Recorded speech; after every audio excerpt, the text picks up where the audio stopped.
వ్యర్థాలను సేకరించి అద్భుత కళాఖండాలుగా తీర్చిదిద్దే రూపశిల్పిగా లిమ్కా బుక్ ఆఫ్ రికార్డును లక్ష్మీ సుహాసిని సాధించారు. 78 ఏళ్ల వయసులో కూడా అలుపెరగని కళాశక్తితో 8 రోజుల్లో 30 చిత్రాలు తయారు చేసి అందరినీ అబ్బురపరిచారు. నెల్లూరు నగరం పొగతోటలోని ప్రభువ సమావేశ మందిరంలో వ్యర్థాలతో తీర్చిదిద్దిన చిత్రాల ప్రదర్శనను పలువురు సందర్శించారు. పర్యావరణాన్ని విధ్వంసం చేస్తున్న వ్యర్థాలను వినియోగంలోకి తేవాలనే ఉద్దేశంతో వీటిని తయారు చేస్తున్నట్లు సుహాసిని తెలిపారు.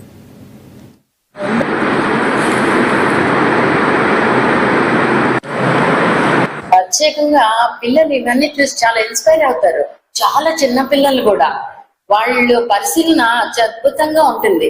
వాళ్ళు ఇవి చూసి అనేక రకాలైన వస్తువులతో అనేక రకాలుగా చేయాలని వాళ్ళకి ఆలోచన కలుగుతుంది. అయితే నేను బాల్బోన్ డైరెక్ట్ గా పిల్లల్ని గమనిస్తుంటాం. ఒక టెక్నాలజీ వాళ్ళకి సరిపోదండి. ఇలాంటి కళ్ళల్ని ప్రోత్సహించడం చాలా అవసరం. వాళ్ళల్లో సాఫ్ట్నెస్ అంటే సున్నితత్వం మాత్రం మీకు మొబైల్స్ వల్ల కానీ టెక్నాలజీ వల్ల కానీ రాదు. ఈ కథలు ఈ చిత్రకళలు వీటి వల్ల తప్పకుండా వస్తుంది. దానికి మాత్రం ఈవిడ ఒక రాచపాట వేసినట్టే ఈవిడే కాదు, ఈవిడ వెనకాల ఈవిడ ముందర అందరూ రాచపాట వేస్తున్నారు. తల్లిదండ్రులు ప్రత్యేకంగా ఈ రాచపాటల్లో పిల్లల్ని నడిపించాల్సిన బాధ్యత తల్లిదండ్రులు. దానికి నాకు 2004లో ఒకసారి 2010లో ఒకసారి లిమ్కా బుక్ ఆఫ్ రికార్డ్ వస్తే ఆ విషయం నాకు 2013 దాకా తెలియదు.